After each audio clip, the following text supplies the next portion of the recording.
এটা যেমন গ্রামাটিক্যাল একটা পোর্শন, এটা আমাদের যেমন দৈনন্দিন জীবনে আমরা যেন কথাটাও বলতে পারি। এই যে আমরা গ্রামারটা শিখবো, এটা যেন আমরা আমাদের দৈনন্দিন জীবনে যে কথা বলি সেখানেও আমরা কাজে লাগাতে পারি। তাহলে সিম্পল প্রেজেন্ট টেন্সের যে নিয়মটা আছে সেটা কি, সেটা দেখো।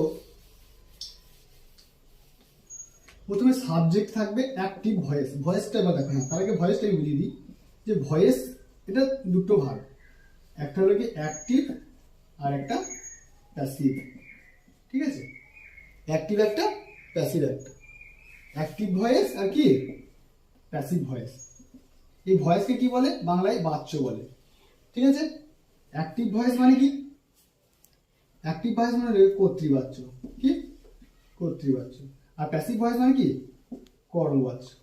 ঠিক আছে, বেশ, এইগুলো তো আমাদের বাংলা, এগুলো জানানোর জন্য এটা জানিয়ে দিলাম। আসল যে জিনিসটা সেটা আমরা এবার শিখি। দেখো, সেটা হলো গিয়ে অ্যাক্টিভ ভয়েসের এর যে রূপটা আছে সেটা হলো গিয়ে সাবজেক্ট, ভার্বের ফার্স্ট ফর্ম। এই ভার্বের ফার্স্ট ফর্ম মানে কি, ভার্বের ফার্স্ট ফর্ম মানে হলো গিয়ে একটা মেন ভার্বের তিনটে রূপ হয়। একটা হলো গিয়ে প্রেজেন্ট, একটা হবে গিয়ে পাস্ট, আর একটা হবে পাস্ট পার্টিসিপেল। ঠিক আছে, এই প্রেজেন্টটাকে আমরা V1 বলবো, পাস্টটাকে V2 বলবো, এটাকে V3 বলবো। ঠিক আছে, এবার দেখো তাহলে আমরা নিয়মটা কি লিখছিলাম, সাবজেক্ট ভার্বের ফার্স্ট ফর্ম অর্থাৎ প্রেজেন্টের যে রূপটা থাকবে। কি রকম, একটা দেখো ভার্ব দেখো, তোমার ধরো আমরা যদি করি এই গো, ওয়েন্ট, কি গান, তাই তো। তারপরে আমি কি করি, ডু, ডিড, ডান। তারপরে ধরো ওয়ার্ক, ওয়ার্ক, এটা কি ওয়ার্ক। মানে এই যে ভার্বের তিনটে রূপ, বুঝতে পেরেছ, এই তিনটে রূপ তিনটে সময়ের কথা বলবে। এই ওয়ার্কটা প্রেজেন্ট টেন্সের কথা বলবে, ওয়ার্কটা পাস্ট টেন্সের কথা বলবে, আর এই ওয়ার্কটা পাস্ট পার্টিসিপেলের কথা বলবে। বুঝতে পেরেছ? তাহলে এবার আমরা দেখি যে একটা ভয়েস চেঞ্জ করে যে আমরা আসলে ভয়েস চেঞ্জ জিনিসটা কি। তাহলে দেখো, অ্যাক্টিভ ভয়েসে যেটা আছে কি সাবজেক্ট ভার্ব ফার্স্ট ফর্ম। এবার এখানে এস বা ইএস যোগ হয়, কখন যোগ হয় সেটা বলছি। এবার দেখো তারপরে গেছে অবজেক্ট আছে। এবার এটা প্যাসিভ করলে নিয়মটা কি হবে, প্যাসিভ করলে নিয়মটা হবে অবজেক্ট, তারপরে অ্যাম, ইজ, আর, তারপরে ভার্বের থার্ড ফর্ম দি বাই দিয়ে সাবজেক্ট। ঠিক আছে, তাহলে আমি একটা সেন্টেন্স লিখি। ধরো আই প্লে ফুটবল। ঠিক আছে, এবার এইখানে আমাকে বের করা শিখতে হবে কি কি। একটা বের করা শিখতে হবে সাবজেক্ট কোনটা, এই বাক্যের সাবজেক্ট কোনটা সেটা আমাকে প্রথমে বের করা শিখতে হবে, সাবজেক্ট কোনটা। তাহলে সাবজেক্ট বের করতে গেলে সবাই আগে কি দরকার আমাদেরকে, ভার্ব, বাক্যের ভার্বটা আমাদের মেন। ও আমাকে বের করে দেবে, সাবজেক্টও বের করে দেবে, ও আমাকে অবজেক্টও বের করে দেবে। তাহলে আমি প্রথমে ভার্বটাকে বের করবো। ভার্ব কাকে বলে, ভার্ব তাকেই বলে যে শব্দের দ্বারা কোনো কাজ করা বোঝায়। যেমন খেলা করা, ঘুমানো, কোনো কাজ করা বোঝালেই সেটাকে কি বলবো আমরা, ভার্ব বলবো। এটা মেন ভার্ব। এই যে এখানে খেলা করা, এই প্লেটা কি এখানকার ভার্ব। এবার এখানে যদি কে দিয়ে প্রশ্ন করি তাহলে বাবা আমরা কি সাবজেক্ট। তাহলে কি আমি কে দিয়ে প্রশ্ন করি, কে খেলে, কে ফুটবল খেলে, কে ফুটবল খেলে, আমি। উত্তর হবে আই, মানে আমি। তাহলে এ সাবজেক্ট, তাই তো, সাবজেক্ট পেয়ে গেলাম আমি। তারপরে দেখো যদি প্লেকে আমি কি বা কাকে দিয়ে প্রশ্ন করি তাহলে কি উত্তর পাবো, তাহলে উত্তর পাবো যদি আমি বলি কি খেলি তখন কি উত্তর পাবো, ফুটবল। তাহলে এই ফুটবলটা হবে গিয়ে অবজেক্ট, ফুটবলটা কি হবে অবজেক্ট, বা বাংলা যেটা বলে কর্ম, এটা সাবজেক্ট বা কি বলবো কর্তা, নাকি। তাহলে আমরা কি কি পেলাম, সাবজেক্ট পেয়ে গেলাম, ভার্ব পেয়ে গেলাম, আর কি পেয়ে গেলাম, অবজেক্ট পেয়ে গেলাম। এই যে ভার্বটা এটা কোন ফর্মে আছে সেটা আমাকে প্রথমে জানতে হবে। এটা যেহেতু প্লে, এটা প্লে ভার্বের ফার্স্ট ফর্ম, প্লে ভার্বের কি ফার্স্ট ফর্ম। তাহলে এখানে আমরা মিলিয়ে নিই, এটা সাবজেক্ট, এটা ভার্বের ফার্স্ট ফর্ম, এটা অবজেক্ট। তাহলে দেখো এর সাথে মিলে যাচ্ছে সাবজেক্ট ভার্বের ফার্স্ট ফর্ম দি অবজেক্ট। তাহলে এর প্যাসিভটা নিশ্চয়ই এই নিয়মে হবে নাকি? এর প্যাসিভটা কি নিয়ম হবে? এই নিয়ম হবে। তাহলে তাহলে দেখো আমি এটাকে যদি চেঞ্জ করি তাহলে প্রথমে কি করবো? অবজেক্ট নিয়ে আসবো। অবজেক্ট কোনটা? ফুটবল। ফুটবল। তাহলে এবার দেখতে হবে ফুটবলটা সিঙ্গুলার না প্লুরাল। যদি সিঙ্গুলার হয় তাহলে ইজ বলবে, সিঙ্গুলার হলে কি বলবে? ইজ বলবে। তাহলে ফুটবল ইজ, তারপরে এর থার্ড ফর্ম, এর কি বলেছে? থার্ড ফর্ম বলবে। তার মানে কি প্লেড হবে, কি হবে? PLAYED। পেলে ভার্বের তিনটি রূপ, কি? পেলে, পেলেট আর কি পেলে। বুঝতে পারছো? পেলে ভার্বের রূপ তিনটে রূপ, ঠিক আছে? পেলে, প্লে আর প্লে। তাহলে ফুটবল ইজ প্লেড, তারপরে কি আছে? বাই, তারপরে কি আছে? মি। বুঝতে পারলে? তাহলে এইটা যে বাক্য, তাহলে কি হবে? আমি ফুটবল খেলি। আমি কি? আমি ফুটবল খেলি, ঠিক আছে? এটা কি হবে? আমি ফুটবল খেলি। আর এইটা কি বাংলাটা হবে? আমার দ্বারা ফুটবল খেলা হয়। কি? আমার দ্বারা ফুটবল খেলা হয়। ফুটবল খেলা হয়। আমার দ্বারা ফুটবল খেলা হয়, ঠিক আছে? এটা হলো। তাহলে এবার আমরা দেখো, তাহলে কিন্তু আমরা একটা জিনিস বুঝতে পারলাম যে এই যে আমি ফুটবল খেলি, আমার দ্বারা ফুটবল খেলা হয়, এবার প্রেজেন্ট ইনডেফিনিট টেন্স কাকে বলে সেটা আমাদেরকে জানতে হবে। সেটা কি? যে নিত্য নৈমিত্তিক যে ঘটনাগুলো, নিয়মিত যে ঘটনাগুলো ঘটে। যেমন কি? আই গো টু স্কুল, আমি প্রত্যেকদিন স্কুলে যাই। এসো বস বস বস বস। তারপরে ধরো অভ্যাস, অভ্যাস বোঝাই এগুলো। সেরকম কি অভ্যাস কোনগুলো? ধরো অনেক রকম যে অভ্যাসগুলো আছে, যেগুলো আমি ধরো প্রত্যেকদিন ভাত খাই, হ্যাঁ, আই ইট রাইস, তাই তো? আমার ভাত খাওয়া অভ্যাস হয়ে গেছে, বলে না যে আমার রুটি খাওয়া অভ্যাস, আমার ভাত খাওয়া অভ্যাস। তাহলে কি এখানে ধরো I eat rice, I eat rice, তাহলে আমি ওটা লিখি নাকি? আই ইট রাইস এর কথা আমি লিখি, তাই তো? তাহলে প্রেজেন্ট ইনডেফিনিট টেন্স কি কি বোঝায়? প্রেজেন্ট ইনডেফিনিট টেন্স কি কি বোঝায়? দেখো প্রেজেন্ট ইনডেফিনিট টেন্স, তাহলে প্রেজেন্ট ইনডেফিনিট কখন ব্যবহার করবো আমরা? এক নম্বর হবে গিয়ে নিয়মিত ঘটনা, নিয়মিত যেগুলো তুমি করো, নিয়মিত যেগুলো করো। যেমন কোনগুলো করো? প্রতিদিন তুমি স্কুলে যাও, তাই তো? I go to school every day, EVERY। এই এভরিডে কথাটা দুটো আছে, একটা এভরি দিয়ে একটু গ্যাপ দিয়ে দে, আর একটা এভরিডে একসাথে। এইখানে যখন তুমি প্রত্যেক দিনের কথা বোঝাবে, মানে বলবে, তখন তুমি এভরি ডে গ্যাপ দিয়ে ডে বলবে, ঠিক আছে? এইটার মানে হলো কি ইচ ডে, মানে তুমি প্রত্যেক দিন যাও, ঠিক আছে? এটা এটা মানে কি ইচ ডে। এই এভরিডে এইটা আর ওটা একসাথে, ওটা তোমাদেরকে আমি বুঝিয়ে দেবো, কিন্তু আজকে এই ভয়েস চেঞ্জের এটা ভালো করে বুঝবো, ঠিক আছে? তাহলে কি বলছে? I go to school every day, বুঝতে পারলে? তাহলে আমি প্রত্যেক দিন স্কুলে যাই, এটা নিয়মিত ঘটনা। তাহলে আমি কোন টেন্স ব্যবহার করবো? প্রেজেন্ট ইনডেফিনিট টেন্স ব্যবহার করবো। আবার কি চলে আসছে? অভ্যাসগত, I eat rice, I eat rice. তাহলে দেখো এই বাক্যটাতে আমি তিনটে জিনিস পেয়ে যাচ্ছি। আমি ভাত খাই, কি হচ্ছে? আই, সাবজেক্ট, ইট। এই ইট ভার্বের তিনটি রূপ আছে, কি হচ্ছে? ইট, এট আর ইটেন।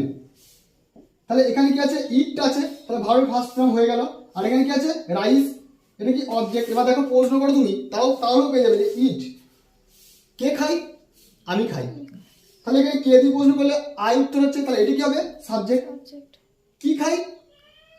ভাত খাই, তাহলে এটি কি হচ্ছে? অবজেক্ট হয়ে গেল, বুঝতে পারলে? এবার তাহলে আমি চেঞ্জ করলে কি করবো? দেখো প্রথমে কি আছে? অবজেক্ট, তাহলে রাইস, তারপরে কি আছে? যেহেতু রাইস ইজ হবে, তাই তো? রাইস কি হবে? ইজ ইজ হবে, ঠিক আছে? এটা একটা আনকাউন্টেবল নাউন, ঠিক আছে? তাহলে রাইস ইজ ইটেন বাই কি মি। এবার তোমাদের মনে একটা কোশ্চেন আসতে পারে, এইখানে আইটা কিভাবে মি হলো, তাই তো? এখানে কোশ্চেন আসতে পারে আইটা কিভাবে মি হলো।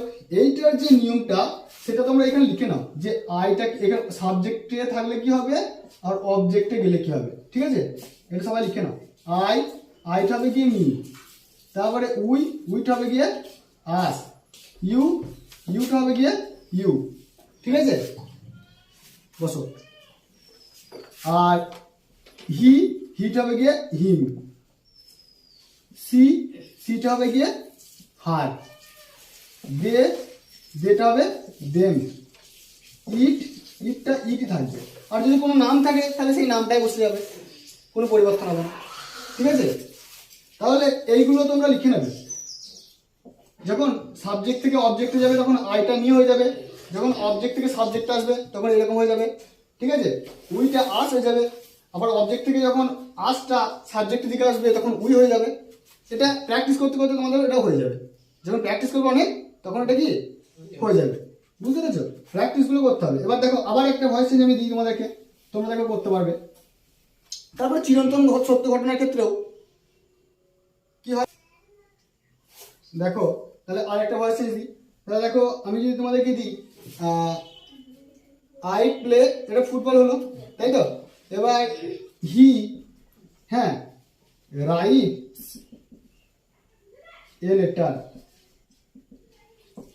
ঠিক আছে, হি রাইটস দ্য লেটার। তাহলে এইখানে দেখো আমি যদি বলি আই রাইট এ লেটার, তাই তো? হি writes a letter, I write a letter. তাহলে সে একটি চিঠি লেখে, সে একটি কি চিঠি লেখে। আর এইটা মানে কি হবে বাংলা বলো? আমি চিঠি লিখি। হ্যাঁ, তাহলে আমি একটি কি চিঠি লিখি, তাহলে আমি একটি চিঠি কি লিখি। তাহলে একটা জিনিস এখানে লক্ষ্য করেছো, এখানে এইখানে এস যোগ হলো আর এখানে এস যোগ হলো না কেন? বুঝেছি, এখানে এস যোগ হলো আর এখানে এস যোগ হলো না কেন? এটা তো নিয়ম আছে কিছু, কারণ দুটোই তো প্রেজেন্ট টেন্সের ক্ষেত্রে, মানে এও প্রেজেন্ট টেন্স এও প্রেজেন্ট টেন্স, তাহলে এর সাথে এস যোগ হলো আর এর সাথে এস যোগ হলো না কেন? তাহলে তো একটা কারণ আছে। তাহলে দেখো আমি প্রথমেই তোমাদের লিখে দিয়েছিলাম এখানে এস বা ইএস যোগ হবে, তাই তো? প্রেজেন্ট ইনডেফিনাইট টেন্সে যদি থার্ড পারসন সাবজেক্ট যদি থার্ড পারসন সিঙ্গুলার নাম্বার হয় তাহলে ভার্বের সাথে এস বা ইএস যোগ করতে হবে, মনে থাকবে।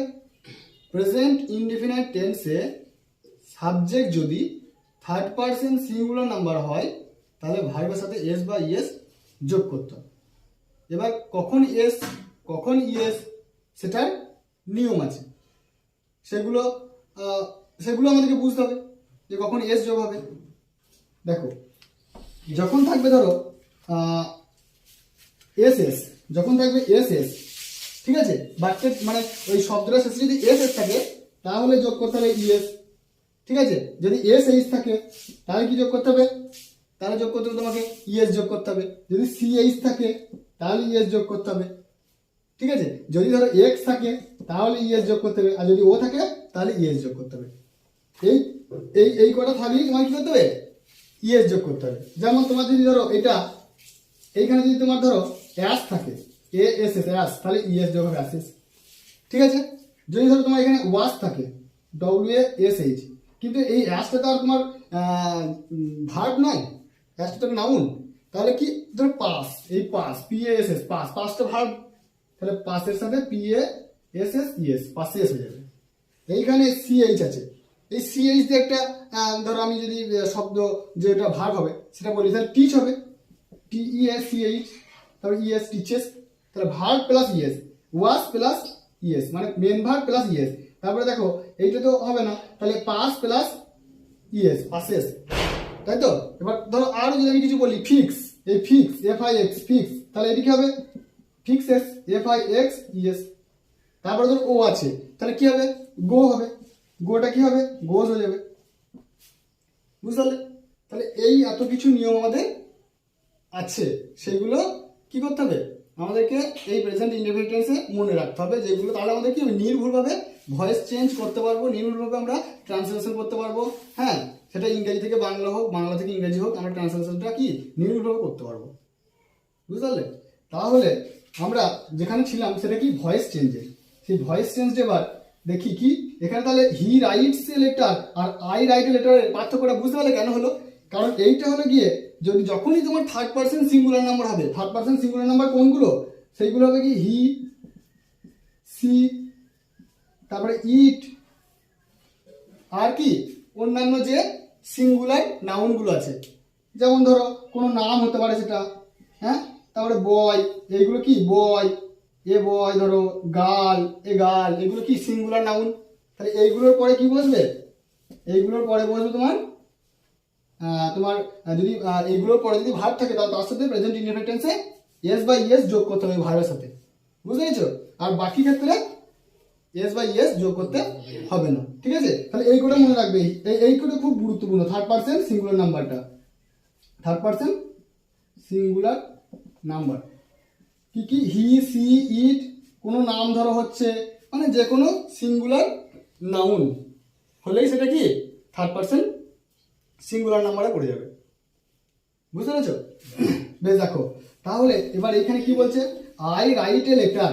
তাহলে এখানে আমি কাকে সবার আগে প্রশ্ন করবো? আমি কাকে প্রশ্ন করবো বাক্যে বা সাবজেক্ট আর অবজেক্ট বের করতে গেলে? শুভঙ্কর কাকে প্রশ্ন করবো? সবসময় কাকে প্রশ্ন করতে হয়? ভার্বকে। ভার্বকে প্রশ্ন করতে হবে। ভার্বকে আমি যদি কে দিয়ে প্রশ্ন করি তাহলে কি পাবো? কি বলো? উত্তরে সাবজেক্ট পাবো। সাবজেক্ট। তাহলে কে দিয়ে প্রশ্ন করি, কে লেখে? আমি লিখি। তাহলে এইটা কি হবে? এটা সাবজেক্ট, উত্তর সাবজেক্ট, যেটা উত্তর করে ধরো সেটা তো সাবজেক্ট, তাহলে এটা আমি। আর এটা তো ভার্ব বেরিয়ে গেছে, হ্যাঁ? আর এটা কি দিয়ে প্রশ্ন করি, কি লিখি, তাহলে এটা অবজেক্ট হয়ে যাবে। তাহলে এটা ভয়েস চেঞ্জ করলে কি হবে? দেখো এর সাথে মিলে গেল, সাবজেক্ট ভার্ব ফার্স্ট ফর্ম দিয়ে অবজেক্ট। তাহলে এটা কি করবে? প্যাসিভ করলে কি হবে? এটা ধরো অবজেক্ট চলে আসবে, এ লেটার। এটা একটা না অনেকগুলো? একটা, সেই জন্য ইজ বসবে। যদি অনেকগুলো তো তাহলে কি বসতো? আর বসতো। তাহলে a letter is written, WRITTEN, written by, তাহলে দেখো বাই আছে দিয়ে মি, এইখানে দেখো আই এর জন্য অবজেক্ট কি বসবে? মি বসবে। তাহলে a letter is written by me. তাহলে আমি একটি চিঠি লিখি, আর এটি কি হবে? আমার দ্বারা একটি চিঠি লেখা হয়। তাহলে বুঝতে পারলে? তাহলে আমরা যদি তোমাকে একটা যে কোনো আমি যদি বলি যে আমি কি বলে জানো, আমি একটা বই পড়ি, তাহলে কি হবে? আই রিড এ বুক। ওটা যদি আমি বলি যে আমার দ্বারা একটা বই পড়া হয়, তখন কি হবে ইংরেজিটা? A book is read by me. Read হবে তখন। রিড ভার্বের তিনটে রূপই, বানান এক, কিন্তু উচ্চারণটা আলাদা, প্রোনাউন্সিয়েশনটা কি আলাদা। প্রেজেন্ট হবে রিড, পাস্ট হবে রেড, আর পাস্ট পার্টিসিপেলটা হবে রেড।